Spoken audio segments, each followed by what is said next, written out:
I was working as a youth person in Miami, Florida back in the 60s and wondered what I wanted to do with my life.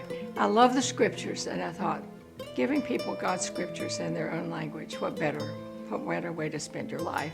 But when I actually got into our field training, which was down in Mexico, I realized they had 2 New Testaments, no roads, no schools, no teachers. And I thought, all the work that goes into translation, and they can't read.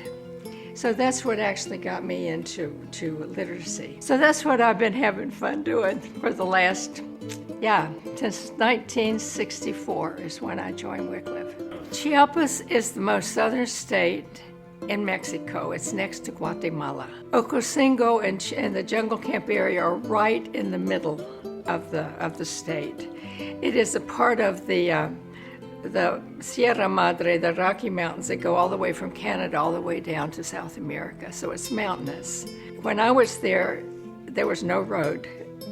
You had to fly in from the big city of San Cristobal, or from the capital. And while I was living there doing literacy, they built a road to the little village. It's really a little town of Ocosingo. Now with the road, it is a major city. And it now has university, it has secondary schools, it has nursing schools, it has a huge market. There have been connections with Chiapas and our presbytery for over 20 years. John and Jenny Mills went down and lived there, and they lived with Pablo and his wife, Pablo Feliciano, and his wife, Jan. And they started going down with medical teams, and they went to the villages. And one of the things that they realized was the major need for a clinic in the central market town of Ocosingo. And so through the years, people have gone down, sometimes in the summertime, sometimes during the year, and they have helped build a clinic that's in Ocosingo. It's up on the hill above the city, and it is for poor people. So this time last year, I said yes, I would go.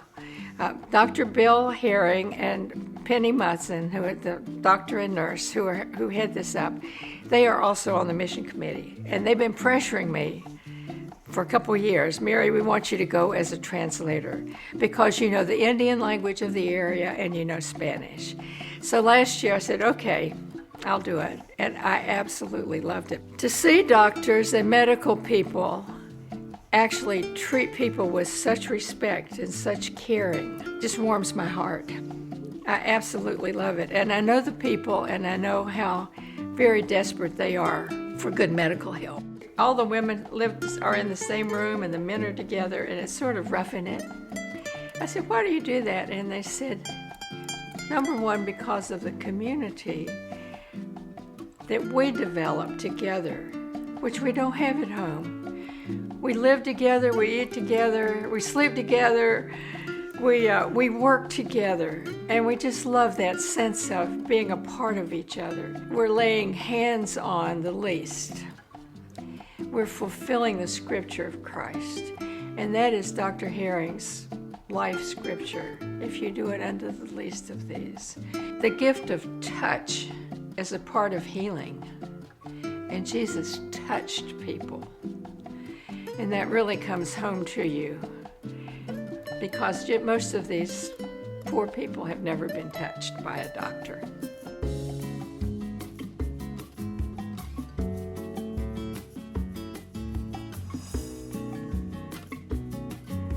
For a teacher, working in medical things is hard because you have to ask people personal questions that you would never ask. You have to do it. You have to hear things that we would say, I don't need to hear that, but then a doctor has to. And then you have to say hard things. One man came in carrying his mother. The woman had been gradually losing her strength for about 19 years, and they had no wheelchair, nor could they afford it. And so her son was carrying her. Almost all the team brought extra money just in case there was a project. And I mentioned it to our team, and we got together $250 to get a really good wheelchair so the family don't have to carry this woman around. A beautiful couple came in, probably in their 30s, a little older, and they had a screaming 10 months old baby that was in such pain. They had tried to have a baby for 11 years, and this baby was such a joy to them. At 5 months old, they had a beautiful photograph of this chubby, happy baby. And at 6 months, something started going wrong. The best they could do was a very light dose of something for the pain. So what did they do? Well, they just loved up on the parents. And they kept saying, "You're good parents. You're doing everything you can for this child. It's not your fault." One of the things that I was able to do was pray, both in Spanish and in the Indian language, Salem. So we prayed together, we cried together, really.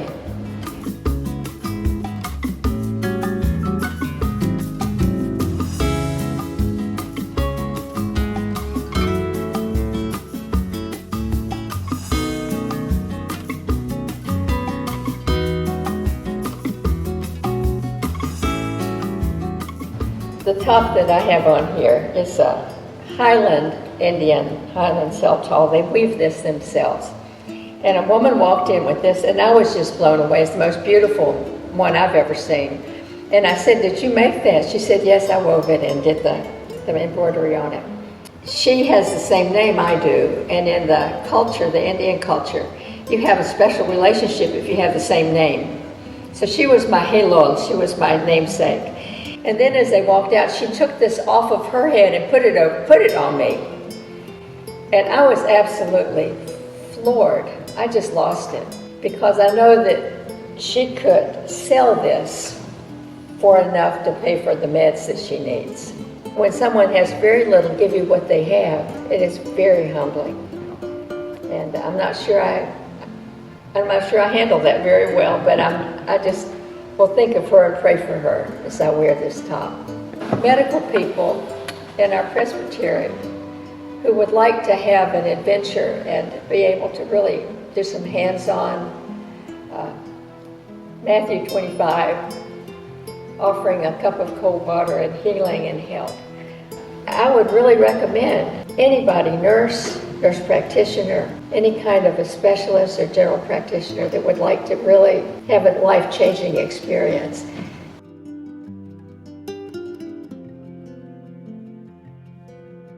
In May, I'm going to be in Spain teaching literacy to some future missionaries from Brazil and Latin America. And then in June, I'm going to go to North Africa, to Guinea-Bissau, to help figure out how to write their language so it's easier to read, so it is readable. So, yeah, I'm still doing it.